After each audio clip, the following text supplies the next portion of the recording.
Aqui no estúdio a gente recebe a partir de agora o senador Cássio Cunha Lima, do PSDB. Boa tarde, senador. Seja bem-vindo. Boa tarde, Hermes. Boa tarde a todos os telespectadores. É um prazer estar aqui novamente. Senador, como essa é a primeira oportunidade pós-eleições da gente conversar, qual a avaliação que o senhor faz do resultado das urnas aqui na Paraíba? Olha, em primeiro lugar é preciso situar a geopolítica do Nordeste. O Nordeste inteiro, em todos os estados, venceram as eleições os que estavam no palanque do PT, do ex-presidente Lula. Isso teve um fator importante no resultado da eleição que não pode deixar de ser reconhecido. Segundo, olhando para a eleição para o Senado, a eleição de 2 votos ela é paradoxal, porque muitas vezes você termina sendo, em tese, derrotado pelo seu próprio eleitor. Nas características da minha candidatura, eu tive um primeiro voto muito forte, o meu primeiro voto era muito forte, mas o meu segundo voto era bem fraco.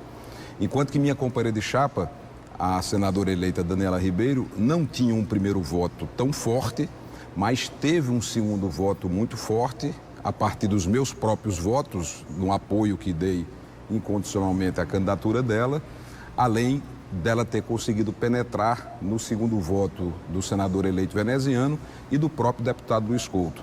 Então, quando você tem essa conjunção de 2 votos, muitas vezes você termina tendo um desempenho aquém da expectativa que se tinha pelo problema do segundo voto.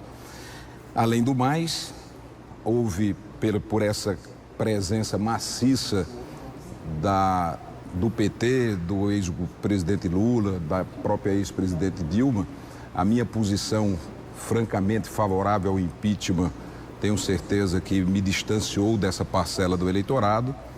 Um outro tema que com certeza influenciou na decisão do eleitor, a própria reforma trabalhista, que eu continuo dizendo que não houve retirada de direito do trabalhador, o trabalhador não perdeu um só direito.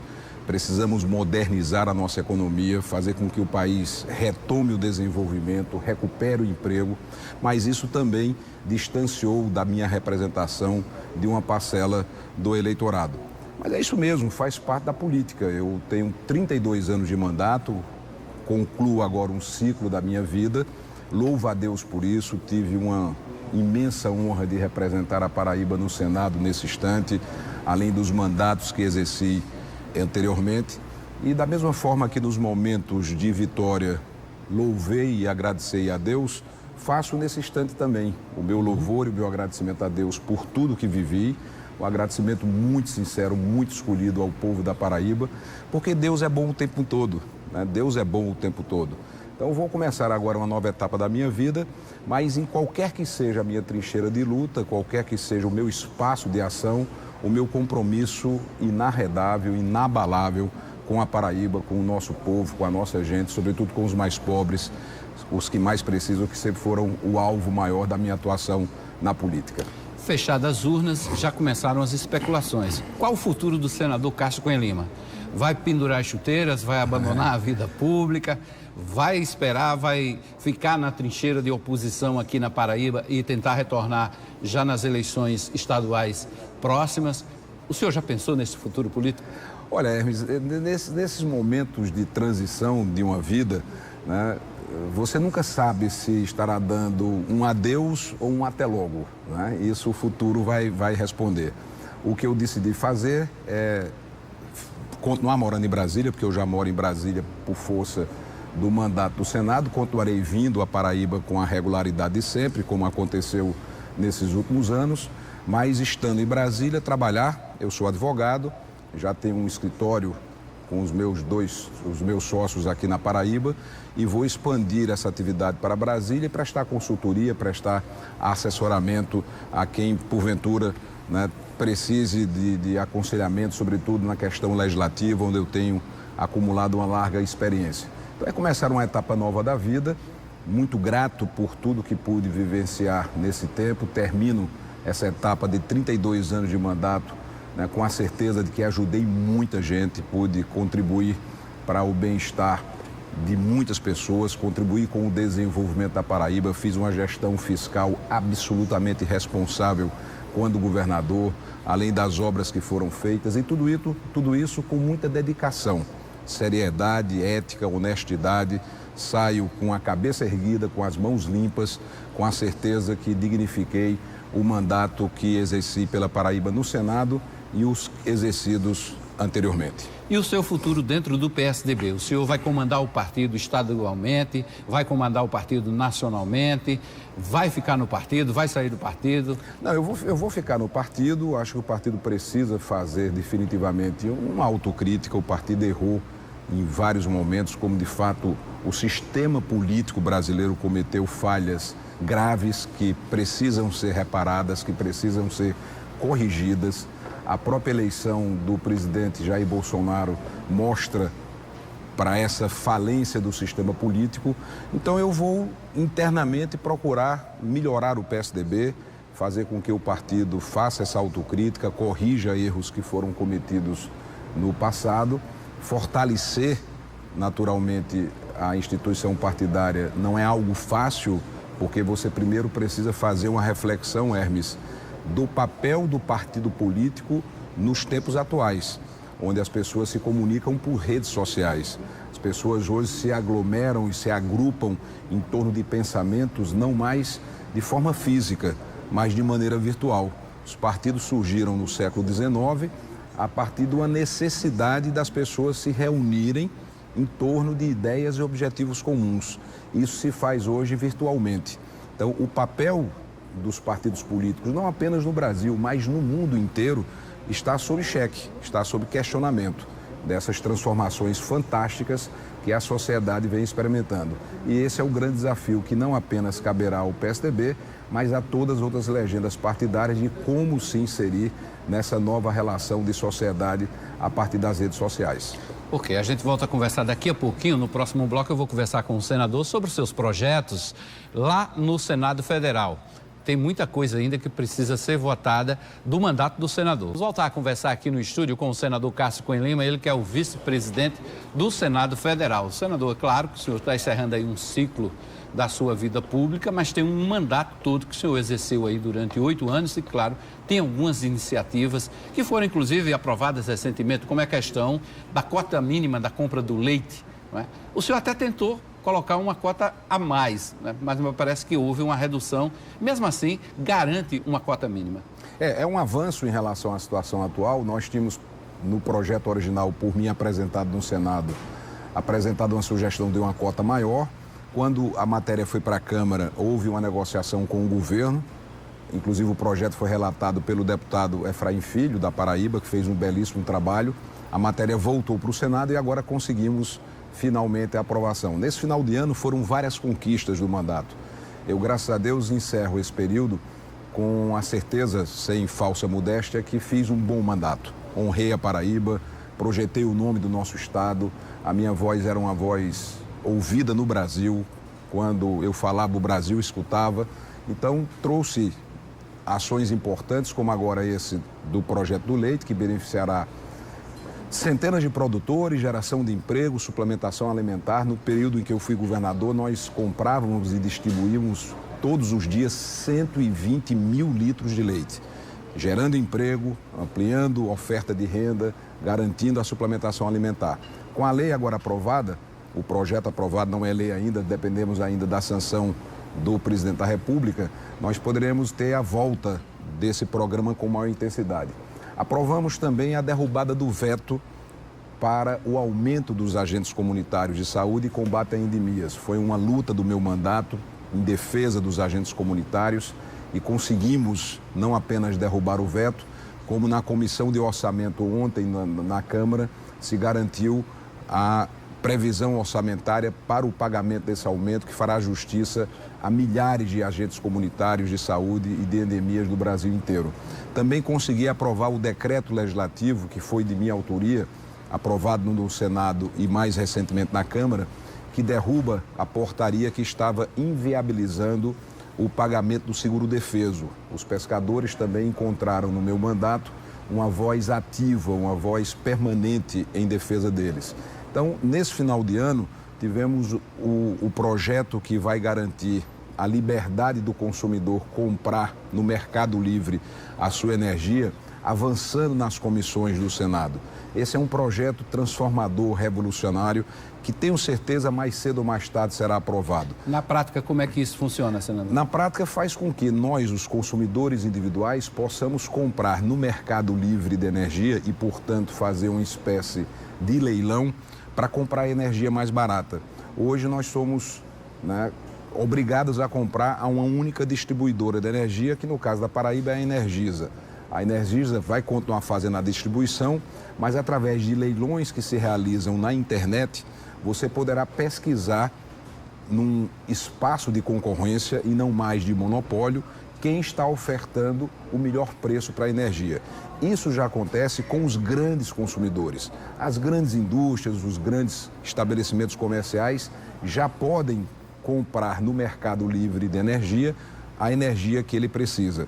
O consumidor individual, a médio e pequena indústria, o pequeno comércio, não estão ainda nessa faixa de consumidores livres.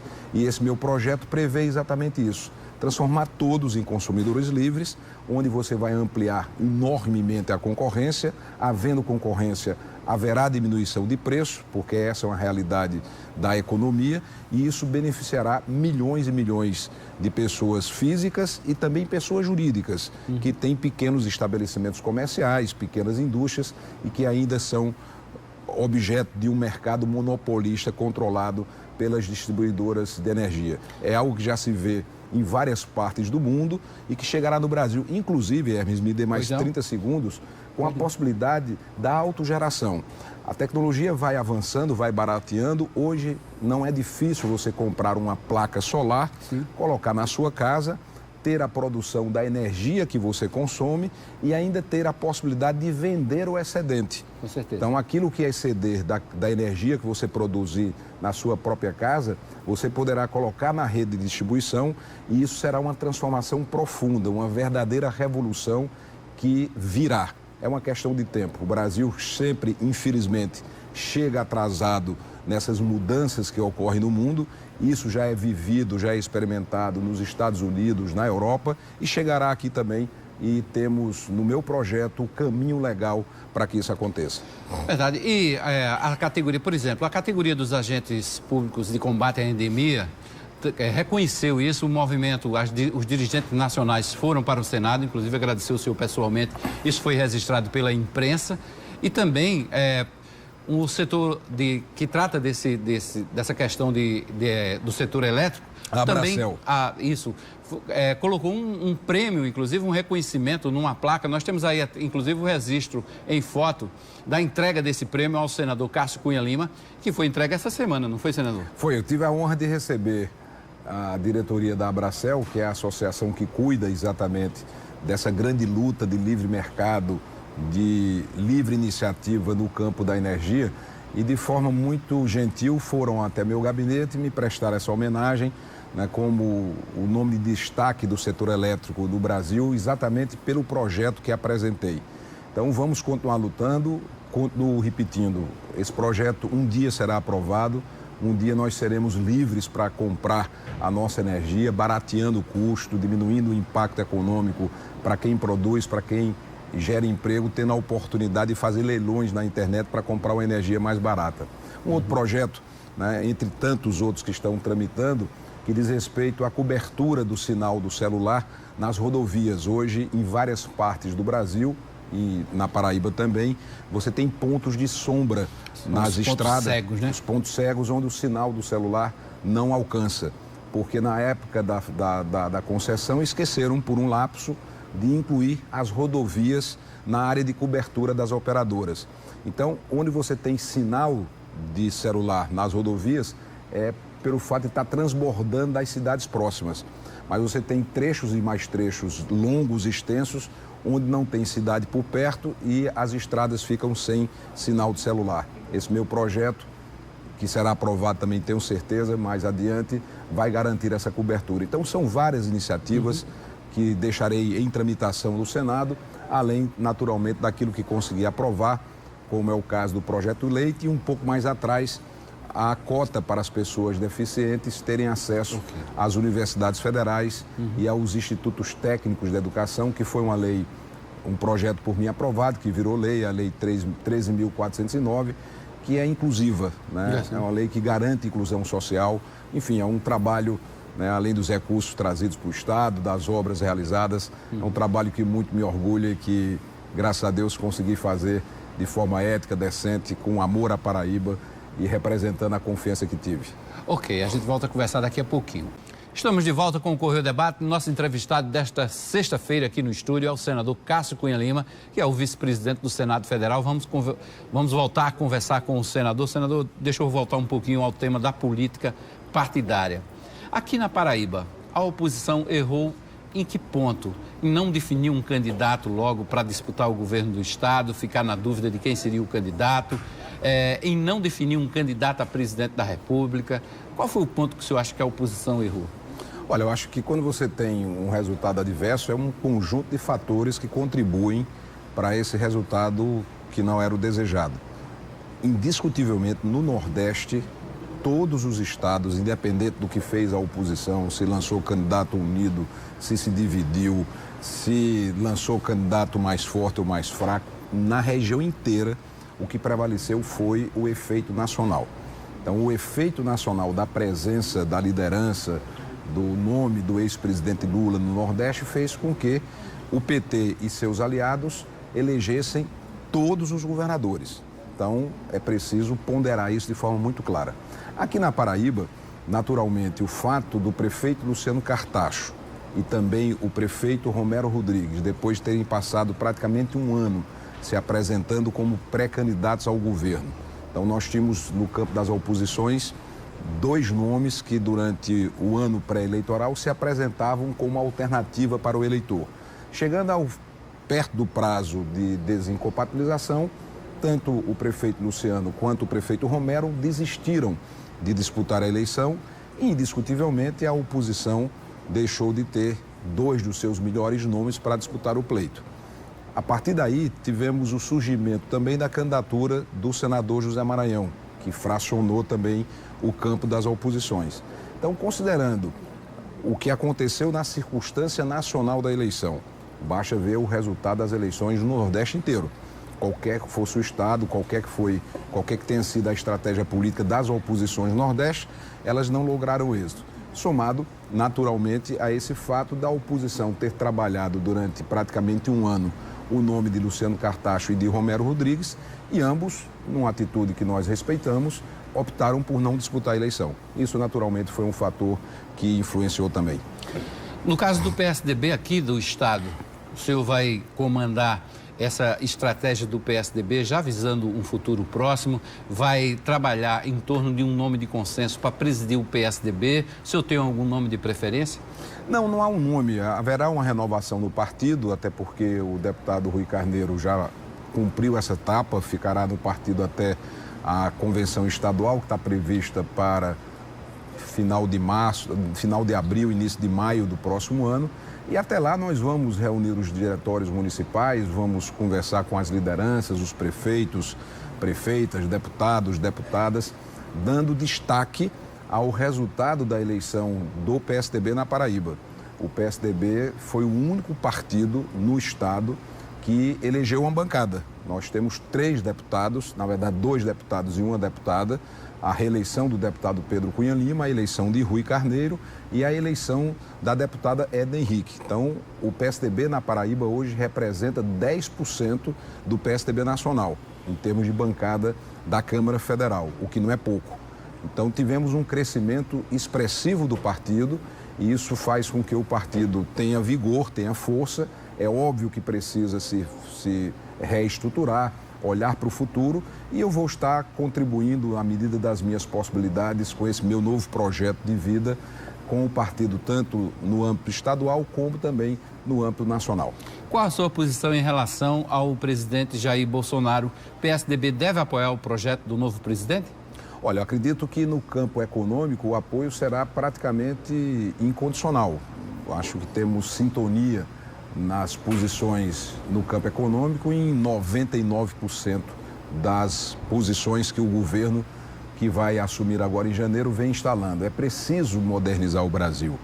O Brasil tem 3 grandes desafios a longo prazo, Hermes. Primeiro, o equilíbrio fiscal, obviamente. Você precisa conter o tamanho do Estado brasileiro, acabar com essa farra, com esse desperdício de dinheiro público, com a corrupção, naturalmente. A sociedade não aguenta mais pagar tantos impostos e não ter a contrapartida de serviços com um mínimo de qualidade. É preciso também aumentar a capacidade competitiva da nossa economia. Nossa economia é muito travada, o ambiente de negócios no Brasil, e na Paraíba isso ainda é muito pior, é muito ruim. Empreender no Brasil, gerar emprego é um ato de coragem, é um ato de bravura. E não haverá justiça social sem crescimento. O que garante justiça social é o emprego. E nós estamos há 6 anos numa recessão econômica. O Brasil precisa voltar a crescer, gerar emprego, porque só isso trará paz e desenvolvimento social. Não há nenhum país que tenha justiça social que não seja desenvolvido. E educação é o tripé de um Estado menor, equilibrado, uma economia competitiva e investimentos sérios, profundos em educação. Senador, obrigado por sua presença, por sua entrevista. Eu que agradeço. Boa sorte nos novos projetos. Eu que agradeço a você, Hermes, a toda a direção da TV Correio. O senador Roberto Cavalcante esteve aqui nos estúdios me cumprimentando, como faz sempre, de forma muito gentil. Meu abraço a todos e antecipo, me permita mais 30 segundos, os votos de um Feliz Natal, um ano novo com muita paz, saúde e força e o meu renovado agradecimento. Em primeiro lugar a Deus, que me permitiu chegar até aqui, e ao povo da Paraíba, que de forma tão generosa, de forma tão gentil, me deu a honra de representá-lo no Senado nesses últimos anos, além dos exercícios dos mandatos anteriores que pude fazer com muito empenho, muita dedicação, com a vontade enorme de acertar, de fazer bem feito e de servir aos mais pobres, como fiz, atendendo aos que mais precisam. Louvado seja Deus por tudo isso, muito obrigado por tudo, boa tarde. Obrigado mais uma vez.